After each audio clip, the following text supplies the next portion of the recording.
Physically meet ಮಾಡೋದು ಅನ್ನೋದ್ರ ಬಗ್ಗೆ ನೀವು ಹೇಳ್ತಾ ಇದ್ರೆ ಅಕ್ಕಪಕ್ಕ ಕೂತು ಮಾತಾಡೋದು ಅಂತ. ಪ್ರೊಫೆಷ್ನಲ್ಸ್ ಹಾಗೆ ಇದ್ದಾರೆ ಇವಾಗ. ಮಂಡೇ ಟು ಫ್ರೈಡೇ ಈವ್ನಿಂಗ್ ಕೆಲಸ ಮಾಡ್ತಾರೆ, evening they will go for the parties, next day ಏನೋ ಪ್ಲ್ಯಾನ್ ಮಾಡ್ಕೊಳ್ತಾರೆ. ಈ ಪಾರ್ಟಿಗಳ ಸಂಸ್ಕೃತಿ ಜಾಸ್ತಿ ಆಗ್ತಾ ಇದೆ. Is it gonna work? ಅಂದರೆ ಆಲ್ಕೋಹಾಲ್ ಕನ್ಸಂಪ್ಷನ್ಸ್ ಅಂತೂ ಇದ್ದೇ ಇರುತ್ತೆ, ಅಥವಾ they will go to some places, cafes, pubs, ಇಲ್ಲಿಗೆ ಹೋಗಿ ನಾವು ಒಟ್ಟಿಗೆ ಸೇರ್ತಾ ಇದ್ದೀವಿ, ಮಾತಾಡ್ತಾ ಇದ್ದೀವಿ ಅಂತ ಹೇಳ್ತಾರೆ. Is it gonna work? ಅದು ಹೆಲ್ಪ್ ಮಾಡುತ್ತಾ? ಈಗ ಜನರಲಾಗಿ ಸೋಷಿಯಲ್ ಕನೆಕ್ಷನ್ನು ಇಂಪಾರ್ಟೆಂಟ್ ಅನ್ನೋದು ವೆಲ್ ನೋನ್ ಥಿಂಗ್. ಅಂದರೆ ನನಗೊಂದು ಸೋಷಿಯಲ್ ಕನೆಕ್ಷನ್ ಇರಬೇಕು ಅಂತ. ಈಗ ಪ್ರಶ್ನೆ ಬರೋದು ಆ ಸೋಷಿಯಲ್ ಕನೆಕ್ಷನ್ ಯಾವ ಲೆವೆಲಲ್ಲಿದೆ ಅಂತ ಹೇಳ್ಬಿಟ್ಟು. ಜಸ್ಟ್ ನಾನು ಒಬ್ಬರ ಜೊತೆ ಟೈಮ್ ಸ್ಪೆಂಡ್ ಜಸ್ಟ್ ಮಾಡಿದೆ ಅಂದರೆ ಅದರಲ್ಲಿ ಆ ಬಾಂಡಿಂಗ್ ಬೆಳೆದಿದೆಯಾ, ಅಥವಾ ಆ ಟೈಮ್ ಸ್ಪೆಂಡ್ ಮಾಡ್ತಾ ಇರೋದು ಎಂಥ ಕ್ವಾಲಿಟಿ ಟೈಮ್ ಅನ್ನೋದು ಬರುತ್ತೆ. ಈಗ ಕೆಲವೊಮ್ಮೆ ನಾವು ಒಬ್ಬರ ಜೊತೆ ಸುಮ್ಮನೆ ಸೈಲೆಂಟಾಗಿ ಕೂತು ಒಳ್ಳೆ ಕ್ವಾಲಿಟಿ ಟೈಮ್ನ ಸ್ಪೆಂಡ್ ಮಾಡಿರಬಹುದು.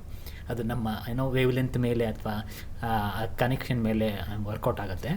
ಸೊ ಹಾಗಾಗಿ ಸೋಷಿಯಲ್ ಕನೆಕ್ಷನ್ ಅಂದರೆ ಒಬ್ಬರ ಜೊತೆ ಜಸ್ಟ್ ಟೈಮ್ ಸ್ಪೆಂಡ್ ಮಾಡೋದಷ್ಟೇ ಇರೋದಿಲ್ಲ.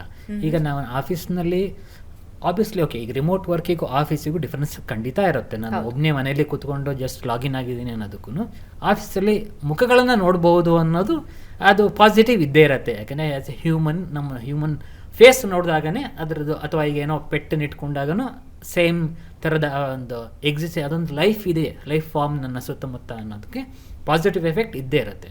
ಸೊ ಏನೂ ಮಾಡಿಲ್ಲ ಅನ್ನೋದಕ್ಕಿಂತನೂ ಅಟ್ಲೀಸ್ಟ್ ಯಾರ್ದೋ ಜೊತೆ ಪಾರ್ಟಿಗೆ ಹೋಗಿ ಬರ್ತಿದ್ದೀನಿ ಅನ್ನೋದು ಸ್ವಲ್ಪ ಬೆಟರ್ ಅಂತ ಅಂದ್ಕೊಳ್ತೀನಿ ನಾನು ಆಗ್ತಿದ್ದೀನಿ. ಆದರೆ ಅದು ನೆಗೆಟಿವ್ ಆಗಿ ಏನಾದ್ರು ಎಫೆಕ್ಟ್ ಆಗ್ತಾ ಇದೆಯಾ ಅಂತ. ನಾನು ಪಾರ್ಟಿಗೆ ಹೋಗಿ ಬರೀ ನಾನು ಕುಡಿತಾ ಇದ್ದೀನಿ ಅಂದರೆ ಅದು ಹೆಲ್ತಿಂದ ಎಫೆಕ್ಟ್ ಖಂಡಿತ ಆಗುತ್ತೆ. ಅದು ಇನ್ನೊಂದು ರೀತಿ ಕೆಟ್ಟ ಎಫೆಕ್ಟ್. ನೀವು ಒಂದು ಪಾಸಿಟಿವ್ ತೊಗೊಳಕ್ಕೆ ಹೋಗಿ ನನಗೆ ಹೆಂಗೆ ಅಂದರೆ ನನಗೆ ಫ್ರೂಟ್ಸ್ ಬೇಕು ಅಂತ ಹೇಳ್ಬಿಟ್ಟು ನಾನು ಅದಕ್ಕೆ ಐಸ್ ಕ್ರೀಮ್ ಎಲ್ಲ ನಾನು ಏನೋ ಸವರ್ಕೊಂಡು ತಿಂತೀನಿ ಅಂದರೆ ನಿಮಗೆ ನೆಗೆಟಿವ್ದು ಇದೆ, ಪಾಸಿಟಿವ್ದು ಇದೆ, ನಾನು ನಲಿಫೈ ಆಗಿಬಿಡ್ಬೋದು ಅನ್ನೋದು ಒಂದು ರೀತಿಯಲ್ಲಿ. ಸೊ ನೀವು ಪಾರ್ಟಿ ಅಥವಾ ಈ ಕ್ಲಬ್ ಈ ಸಂಸ್ಕೃತಿನ ನೀವು ಹೇಳಿದ್ರೆ ಈಗ ಅದನ್ನು ಕ್ವಶನ್ ಮಾಡೋಕ್ಕಾಗೋದಿಲ್ಲ, ಅವರವರ ಲೈಫ್ ಸ್ಟೈಲು ಇದೆಲ್ಲ ಇರುತ್ತೆ. ಬಟ್ ನೀವು ಅದೇ ಥರದ ಬೇರೆ ಬೇರೆ ರೀತಿಯಲ್ಲೂ ಮಾಡ್ಬೋದು. ನಾನೇನೋ ಮೆಡಿಟೇಷನ್ ಕ್ಯಾಂಪಿಗೆ ಹೋಗಿ ಟೈಮ್ ಸ್ಪೆಂಡ್ ಮಾಡ್ತೀನಿ ಅನ್ನೋದಿರ್ಬೋದು, ಅಥವಾ ಏನೂ ಇಲ್ಲ, ನಾನು ಬೇಕಾದ್ರೆ ನಾವು ಫ್ರೆಂಡ್ಸ್ ಜೊತೆ ಯಾವಾಗಲೂ ಒಂದು ಅರ್ಲಿ ಮಾರ್ನಿಂಗ್ ಬ್ರೇಕ್ಫಾಸ್ಟಿಂಗ್ ಮೀಟಾಗಿ ಡಿಸ್ಕಸ್ ಮಾಡ್ತೀವಿ. ಅದು ನಾನು ಒನ್ ಆಫ್ ದಿ ನಂದು ಸೋಷಿಯಲ್ ನೆಟ್ವರ್ಕಿಂಗ್ ಇದರಲ್ಲಿ ನಾನು ಉಪಯೋಗಿಸೋ ಅಂಥದ್ದು. ನಾನು ಲೇಟ್ ನೈಟ್ ಪಾರ್ಟಿಗೆ ಹೋಗೋದಿಲ್ಲ, ಅದು ನನ್ನ ಇದು ಅಷ್ಟೇ ಅಲ್ಲ, ನನ್ನ ಇಂಟ್ರೆಸ್ಟ್ ಅಲ್ಲ ಅಷ್ಟೇ. ಸೊ ಆ ಥರದ್ದು ಎಕ್ಸ್ಪ್ಲೋರ್ ಮಾಡ್ಬೋದು. ನಾನು ನೈಟ್ ಪಾರ್ಟಿಗೆ ಹೋಗಬೇಕು ಅಂತ ಏನಿಲ್ಲ. ಯಾಕಂದರೆ ನೀವು ನೈಟ್ ಪಾರ್ಟಿಗೆ ಹೋಗಿ ನಿಮ್ಮ ನಿದ್ದೆನೂ ಹಾಳಾಗತ್ತೆ, ಅದರಿಂದನೂ ಸ್ಟ್ರೆಸ್ ಬರ್ಬೋದು.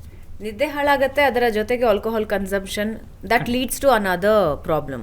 ಅದು ಮೆಂಟಲ್ ಹೆಲ್ತು ಹೌದು, ದೈಹಿಕ ಪ್ರಾಬ್ಲಮ್ಸು ಹೌದು. ಹಾಗಾಗಿ ನಾನು ಯಾಕೆಂದರೆ ಬೆಂಗಳೂರಿನಲ್ಲಿ ಇರೋದ್ರಿಂದ ಬೆಂಗಳೂರಿನಲ್ಲಿ ಪಬ್ ಸಂಸ್ಕೃತಿಗಳು ತುಂಬ ಜಾಸ್ತಿ ಆಗ್ತಾ ಇದೆ. ಈ ಕಳೆದ ಒಂದು 5-10 ವರ್ಷಗಳಲ್ಲಿ ತುಂಬ ಜಾಸ್ತಿ ಆಗ್ತಾ ಇದೆ. ನೀವು ಎವ್ರಿ ಫ್ರೈಡೇ ಈವ್ನಿಂಗ್ ಶುರು ಆಯಿತು ಅಂದರೆ ಬೆಂಗಳೂರಿನಲ್ಲಿ ಒಂದು ಪಬ್ ನೈಟ್ ಶುರು ಆಗುತ್ತೆ. ಹಾಗಾಗಿರೋದ್ರಿಂದ ನಾನು ಕೇಳ್ತಾ ಇದ್ದೀನಿ. ಆ್ಯಂಡ್ ಬಹಳಷ್ಟು ಜನ ಈ ಪಬ್ಬು ಪಾರ್ಟೀಸ್ ಹೋಗೋದ್ರಿಂದ ನೆಕ್ಸ್ಟ್ ಡೇ ಮಾರ್ನಿಂಗು ನಾರ್ಮಲ್ ಇರಲ್ಲ, ಅವರ ಮಂಡೇನೂ ನಾರ್ಮಲ್ ಇರಲ್ಲ, ವರ್ಕ್ ಬ್ಯಾಲೆನ್ಸು ಅಲ್ಲಿ ಎಡವಟ್ಟಾಗುತ್ತೆ. ಅದೇ ಕಾರಣಕ್ಕೆ ಈ ಕ್ವೆಶ್ಚನ್ ತೊಗೊಂಡಿದ್ದೆ.